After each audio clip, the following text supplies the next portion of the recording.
This is the Hidden Killers Podcast with Tony Bruschi and continuing coverage of the case against Bryan Kohberger. Let's try a little thought experiment here, shall we? Sometimes when you take a look at cases from different perspectives, maybe ones that you don't go down the road of much because you're already on the path of this person's guilty or this person's innocent. Sometimes when you take a look at it going, okay, if I were to believe things from this perspective, what would have to be true? That's what we're going to do here today. So if you are to believe Bryan Kohberger did not commit these crimes that he's alleged to have committed, here's what you'd have to believe. Based on the evidence, based on the data, based on everything that we know so far in this case. There's a lot more that's going to come out. But based on just this is what you'd have to believe. Tell me what you think about all this in the comments section on YouTube. If you're listening to our podcast, wherever it may be, press subscribe, whether it's on a podcast platform or YouTube. And please do check out our YouTube channel, Hidden Killers with Tony Bruschi, so you can comment on this and give me your thoughts. So let's begin. Let's talk about that knife sheath that was found lying on the bed. You know, the knife sheath, that thing? Right next to Madison Mogen's body, a standard issue tan leather K-bar knife sheath, military style, stamped with the United States Marine Corps insignia. No knife, just the sheath and the button snap. The part you pop open to draw the blade. It was a single male DNA profile. That right there is the anchor of the case. You want to believe Bryan Kohberger is innocent? Okay. But to do that, you need to somehow explain away the fact that his DNA was allegedly found on the snap. Not near the scene, not on a doorknob or an item someone could touch in passing, but on the murder weapon accessory, the thing that holds the actual murder weapon, the thing that would take a little bit of effort to pop that snap off because it's not just like a typical shirt snap. K-bar knife sheath snaps are a little difficult to snap up because it's a knife. So they want to be really sure if you're pushing down on that and pulling that thing up, it takes a little effort. That's how you get that much DNA on it. And it was left on a victim's bed in the middle of a quadruple homicide. The literal last thing a killer would want to leave behind, bearing the literal last thing the killer would want to bear, his DNA. And to be clear, this wasn't some degraded, partial, we might have had a match sample. This was the full single source male profile. When investigators eventually matched it against DNA taken from trash outside Kohberger's family home in Pennsylvania, it came back with a likelihood ratio that excluded 99.9998% of the male population. In layman's terms, unless Bryan Kohberger has a secret identical twin no one's ever heard of, it is his DNA. So, what would we have to believe to still think he's innocent? Well, first, we'd have to believe that the real killer just so happened to own or obtain a knife sheath that had Kohberger's DNA on it. Maybe Kohberger handled it once at a surplus store. Oh, wait, he got it on Amazon directly. Or maybe the killer got his hands on one of Kohberger's personal items, wiped it down on the snap, and then placed it at the scene. That's one opinion, sure, but let's be honest. If your theory requires imagining a scenario where a killer went out of his way to get Kohberger's DNA and then choose to leave that behind next to a dead body, we're kind of approaching the land of sci-fi. You also need to believe that this all happened without leaving any other physical trace of anyone else at the scene. Because here's the thing.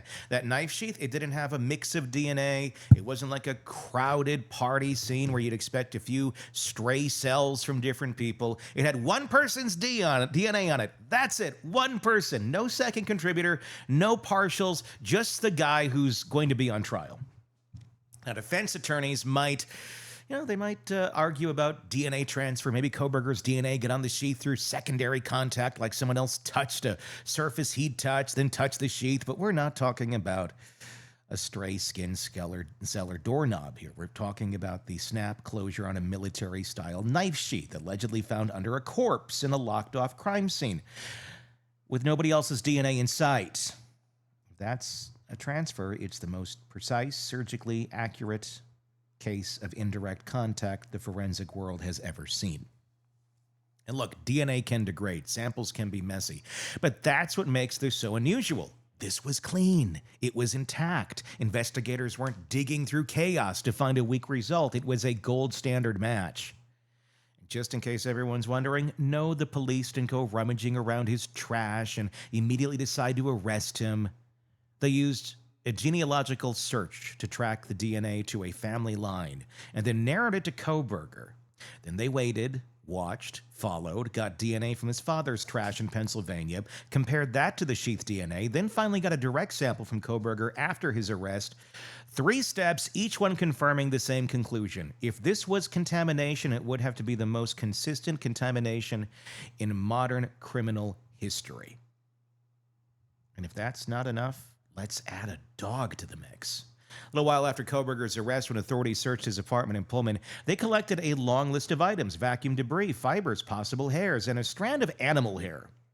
Now, in most cases, that might be meaningless, but in this case, we know one of the victims, Kaylee Gonzalez, had a dog, and the dog was found alive at the crime scene, reportedly barking during the attack. If that animal hair, pending forensic testing, matches the dog from the house, we have another direct link between Kohberger's private apartment and the murder scene. Again, pending investigation, something that'll probably come out in court. Again, if you believe Kohberger is innocent, you'd need to believe that a dog hair from the crime scene just casually drifted into his apartment on a breeze, or maybe the real killer borrowed Kohberger's clothes and took them for a joyride to the murder and back, or maybe that dog just had a talent for teleportation. Anything's possible, right? And what about the rest of the scene? You'd expect a crime that bloody, that violent, to leave traces everywhere. Blood smears, hair, skin, something, but no one else's DNA is found on the sheath. There's no evidence of multiple people carrying out this crime, no defensive wounds suggesting a team effort, nothing that points to anyone but the person whose DNA was sitting on the combat sheath next to one of the bodies. There were other DNA samples in the house, sure. Some unknown profiles here and there on a handrail. Another on a glove outside in winter, where you're probably going to find a lot of gloves outside in winter on a college campus. But here's the catch. None of those are on the murder weapon or in indirect contact with the victim's body. The glove could have been from a first responder, a college student walking, anything, really. The blood smear could belong to a friend who was there weeks earlier. The college house, for throwing out a murder charge every time a visitor leaves DNA behind, we'd never get a conviction. But that knife sheath, that's different. That's not a place random people touch. It's not something you accidentally drop. It's a part of the murder kit. And Bryan Kohberger's alleged DNA was on it. So here's where the rubber meets the road again. To believe Bryan Kohberger is innocent, you'd have to believe a lot. You'd have to believe that someone else committed this crime, brought that very specific kind of knife, and just accidentally or intentionally left the sheath with Kohberger's DNA sitting on it right next to the corpse. You'd have to believe that nobody else's DNA showed up on it because the random killer was cleaner than a military surgeon. And you'd have to believe that despite this overwhelming stroke of bad luck, Bryan Kohberger still just happened to be in the wrong place at the wrong time, with the wrong background, in the wrong car, with the wrong behavior. You'd also have to believe that the Idaho State Lab, the genealogy tracing, the confirmatory trash DNA match, and the direct swab all lined up to point at the wrong guy.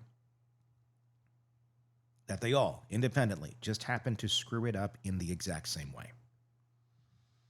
If this were a movie, we'd call it far-fetched. If it were a book, you'd roll your eyes and toss it across the room. But this isn't fiction. It's a quadruple homicide, and the simplest, most logical explanation is that Bryan Kohberger was there because his DNA was there on something that no one else should have touched, in a place no one else should have left it. The odds of that happening to an innocent man, Well, they're kind of virtually non-existent. Here's the thing. Bryan Kohberger's DNA didn't appear in a vacuum. It's not like investigators drew his name out of a hat and then built the case around that one lab result. They watched him, they followed him, they dug into every signal his life was quietly broadcasting while he thought no one was watching. And what they found was that every single breadcrumb, his phone, his car, his timing, aligned with the murder of 4 students in a way that makes any theory of innocence feel like an improv exercise in denial. Let's start with the phone. Kohberger's phone didn't just betray him once. It betrayed him 12 times. 12 different occasions. In the weeks and months leading up to the murders, his phone pinged cell towers that covered the exact area where the victims lived. 1112 King Road in Moscow, Idaho. Not once during the day, not because he had a class there or was organizing pizza in the neighborhood, ordering pizza in the neighborhood. These visits happened late at night or in the early morning hours, over and over. So if you believe he's innocent, you got to start there. You got to believe that for reasons unknown, this 28-year-old Ph.D. student in criminology just happened to take quiet nighttime drives through a college neighborhood where he didn't know anyone, where he wasn't meeting anyone, where he had no social or academic ties, and where 4 young students would eventually be murdered.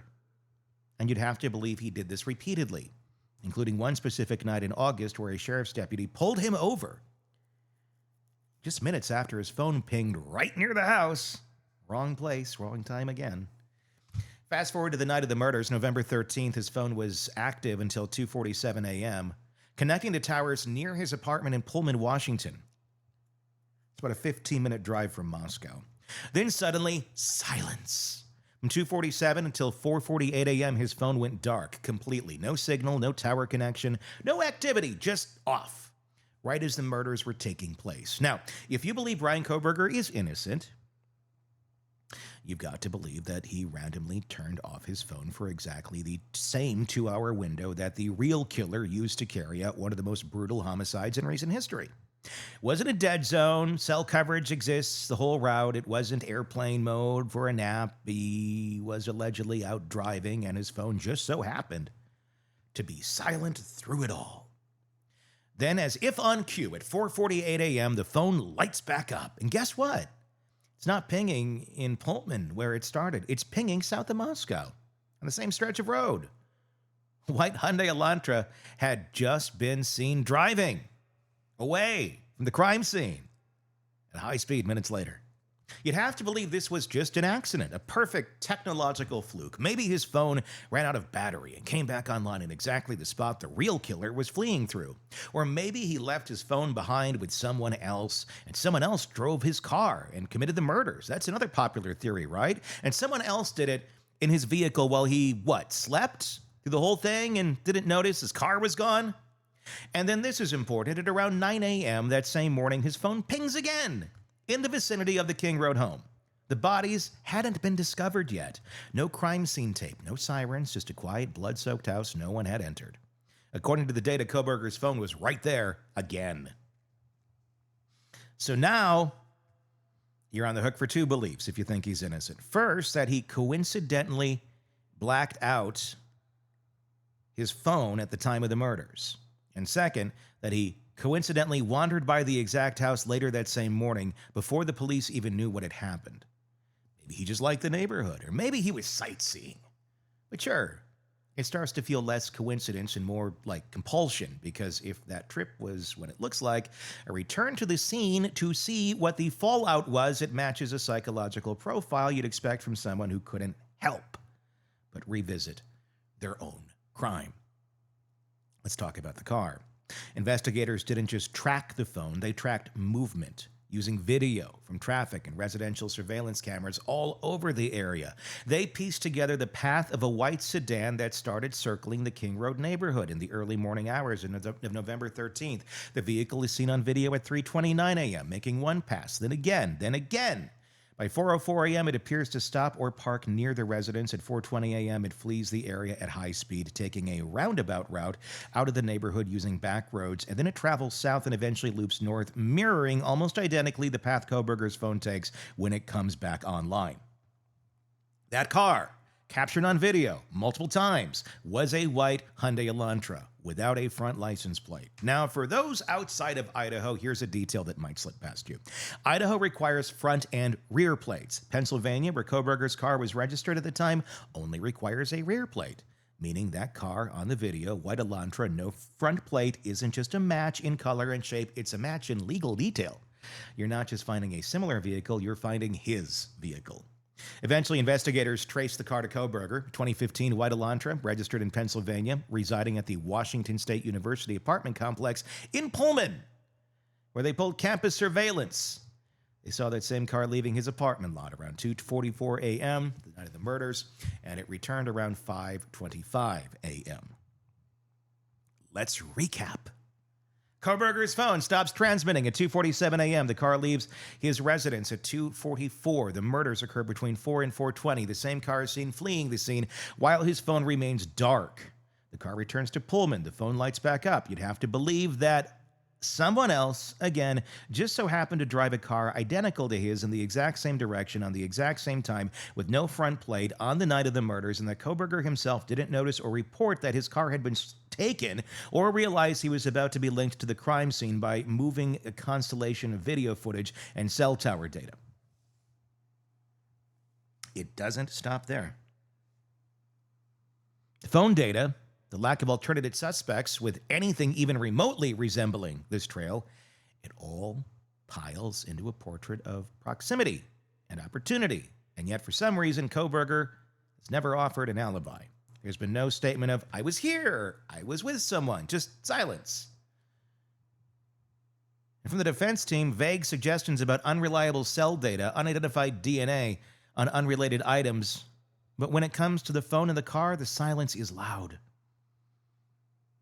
I know he said, Ann Taylor said, he likes to go and stargaze. It was a foggy night. You couldn't see. And the judge said, that's not an alibi. Because it's not. The white Elantra was also allegedly observed in multiple states as Kohberger drove across the country to Pennsylvania with his father just a few weeks after the murders. During that trip, he was pulled over twice in Indiana. The car matched every detail, right down to his make, model, and missing front plate. He didn't ditch it. He didn't paint it. He didn't even try to hide it, which, depending on how you look at it, either signals supreme confidence or total detachment. And remember, after the FBI tracked him down in Pennsylvania, they watched him clean that same car inch by inch in his parents' driveway. Not a casual rinse, not a winter wash, a thorough, gloved, methodical clean. Investigators noted he even went so far as to wear surgical gloves while taking out trash. It's the kind of behavior you'd expect from someone who knows that a single hair, single fiber, single speck of blood in the back seat could close the loop. The car is key. The car is the one thing that connected every piece of the story in motion, and Kohberger allegedly treated it like a crime scene because, according to the prosecution, it was. So here's where we are. You got a phone that seems to go to sleep right when the murders begin and wakes up just in time to flee. You've got a car that fits the exact description and legal specifications of the suspect vehicle, following the exact route to and from the crime. You got surveillance footage timestamped and geolocated that draws a near-perfect map of the killer's movements, and somehow in the middle of all of this, you got Bryan Kohberger, whose phone, whose car, whose timeline all sync up with the evidence like sheet music played by someone who thought no one was listening. To believe he's innocent, you'd have to believe someone else, not him, was driving that car, using that route at that time. You'd have to believe his mystery killer was a ghost driver, a phantom twin who somehow shadowed Kohberger's life so precisely that even the digital trail couldn't tell them apart. You'd have to believe in a version of reality where all the evidence just happens to point to him, where the real perpetrator left no trace except the one that looks exactly like Kohberger's trace. And if you're still holding on to that theory, then you've got to ask yourself one more thing. If it wasn't Bryan Kohberger, then why did every piece of evidence in his life, from his car to his phone to his silence, act like it was? Because now we're going to take a look at the man himself, who he was, allegedly, what he studied, and what he did after the murders. What you'd have to believe about that to keep the illusion of innocence alive. By the time Bryan Kohberger was arrested, the public didn't know much about him yet. Just a name, a white Elantra, a pair of bushy eyebrows. But as the weeks went by and more details emerged, a picture started to form not just of the night in question or the physical evidence left behind, but of the man himself, what he studied, how he thought, and how in the aftermath of a quadruple murder he acted less like someone shocked to be accused of a heinous crime and more like someone who thought he'd pulled it off. Let's start with the basics, shall we? Bryan Kohberger was a Ph.D. student in criminology at Washington State University. That alone, not suspicious. Lots of people study criminal behavior. But Kohberger wasn't just a student, he was immersed. His academic interest didn't stop at policy or policing methods. He wanted to get inside the mind of people who committed violent crimes, and he wasn't shy about it. In June of 2022, just 5 months before the murders, he posted a survey on Reddit seeking participants for a study. The goal to ask people who had committed crimes how they felt while doing it. Not how they justified it, not what led up to it, but how it felt. The questions included things like, what were you thinking and feeling at the time of the crime? How did you plan it? Did you prepare in advance or act on impulse? In essence, he wasn't just asking about the act, he wanted to understand the experience of committing violence from the inside out. That survey was supposedly tied to his graduate research. It might have been a legitimate project, and probably was. But if you're trying to explain how someone could be accused of 4 brutal, planned-out stabbings and that someone happened to have been actively studying how people plan and commit violent acts, it's a hard thing to write off as irrelevant.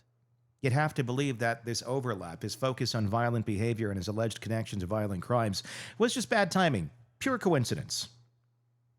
That's not the only red flag in the resume. Kohberger also applied for an internship with the Pullman Police Department a few months before the murders. According to court records, he expressed a desire to help law enforcement analyze data and improve public safety in rural areas. It sounds noble on the surface, but when you pair it with everything else, his fascination with violent offenders, his study of the criminal mind, his reported interest in notorious serial killers, the picture starts to shift. He wasn't just studying criminals, he was studying how not to get caught. And maybe how to feel if he was to be one. Because remember, he doesn't seem to have empathy. And that's in his own words, allegedly, if you're to believe the earlier writings that were found online. So now ask yourself, if someone wanted you to commit or wanted to commit a crime and thought they were smart enough to outmaneuver the system, how would they behave? What would they do after the fact? Let's talk about his actions in the weeks following the murders. After November 13th, Kohberger didn't run, he didn't vanish, he stuck around, finished out the semester, graded papers, but even then, people noticed something had changed. Students at WSU described him as suddenly more distracted, less strict in his grading, less present. Before the murders, he was known for being intense, overly critical, hyper-focused. Afterwards, he became detached, even aloof. He reported started giving students full marks for weak work. That might not be the behavior of a guilty man unraveling, but it's not what you'd expect from someone continuing life as usual either, especially someone who, if innocent, had no idea his name was even in the mix yet.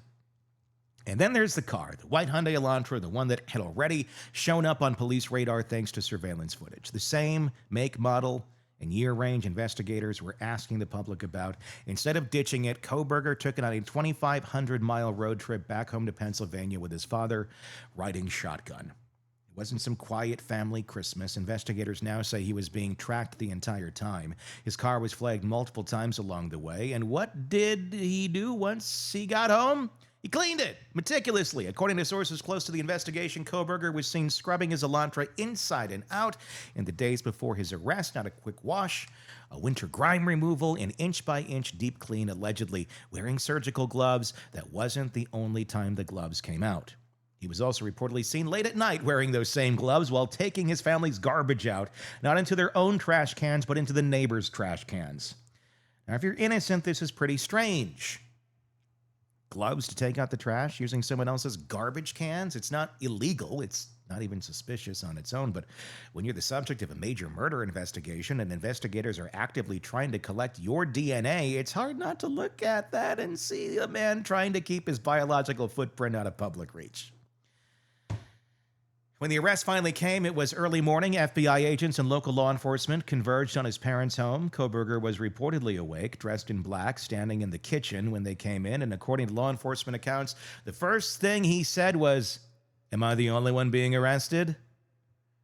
Not, "What's going on?" Not, I didn't do anything." Not, Where's your warrant? No, he asked if he was the only one, which, depending on your interpretation, is either the world's most oddly phrased expression of disbelief or the kind of thing someone says when they're trying to gauge whether their plan fell apart and whether anyone else is flipped.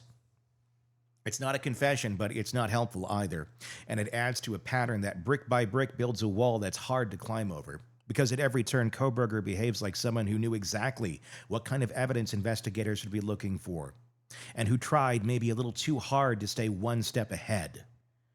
And that brings us to the defense. Since his arrest, Kohberger has not offered a public alibi other than, "I like to look at the stars." No statements he was with someone else that night. No claim that he was asleep or working or out of town. Nothing. His legal team has not contested the DNA evidence. They haven't denied that he drove that car. Instead, they've leaned on questions. Questions about cell phone data, questions about the reliability of video footage, questions about unknown male DNA allegedly found elsewhere in the house. And let's address that. Yes, police did find other DNA at the crime scene, a glove in the snow, and someone else's DNA. There was a blood smear on a railing, possibly other trace material, but none of it was on the victims themselves. None of it was found on the knife sheath. None of it points to a specific alternate suspect. The defense can argue that the presence of unknown DNA in a party house opens the door to doubt. But here's the problem. In a college house with frequent guests, shared living spaces, and overlapping social circles, you'd expect random DNA to show up. The standard isn't whether other DNA just exists. It's whether that DNA is relevant to the murders. And so far, there's no indication it is. What about the sheath? The one with Kohberger's DNA on the snap. The defense hasn't challenged that, not publicly, not in court filings yet. They haven't alleged lab contamination, haven't accused the police of planting evidence, haven't pointed to an alternate source, and that silence is deafening, because if you're trying to create reasonable doubt, you'd think that one piece of physical evidence that directly connects your client to the crime scene would be the first thing you attack. Instead, the argument seems to be, we can't prove he was there. There's no eyewitness saying that's him. There's no GPS tag showing him inside the house. There's no blood-covered clothing found in his possession. And sure, those gaps matter, but they leave room to question. But taken together, his phone going dark, his car circling the block, his DNA on the murder sheath, his return to the scene, his silent behavior, his gloves, his trash games, his academic obsession with violent crime, you have to ask, how many separate coincidences does it take before we stop calling it a coincidence? As if Bryan Kohberger is innocent and the real killer is a shapeshifter. Someone who not only looks like him, drives like him, and moves like him, but who left his DNA behind. It just happened to match him to. A killer who managed to commit 4 murders with a military precision, plant evidence in a way that could only incriminate Kohberger, and then vanish without leaving any digital or physical trail of their own. That's not an alibi, that's a unicorn. When the best version of innocence you can come up with requires that level of fantasy, when every observable action lines up more cleanly with guilt than with confusion or fear or shock, you have to wonder how long we're going to pretend the facts don't speak for themselves. Because when a man spends his life studying how to commit the perfect crime, and then a near-perfect crime happens in his backyard, and then his phone, his car, his behavior, and his DNA all start humming the same tune, the question isn't why him, it's how could it be anyone else? What do you think? Let me know in the comments section on YouTube. If you're listening to the podcast, please check out our YouTube channel, Hidden Killers with Tony Bruschi, and tell me what you think there. Press subscribe wherever you're listening to the podcast, and please hit subscribe on YouTube too, so people know we exist. We do greatly, greatly appreciate that, and like I said, leave the comments there as well. My name is Tony Bruschi. Thank you for watching. We will talk again real soon. Craving non-stop true crime updates? Press subscribe now and get the latest cases, analysis, and expert commentary delivered straight to your feed. Only from the Hidden Killers podcast and True Crime Today.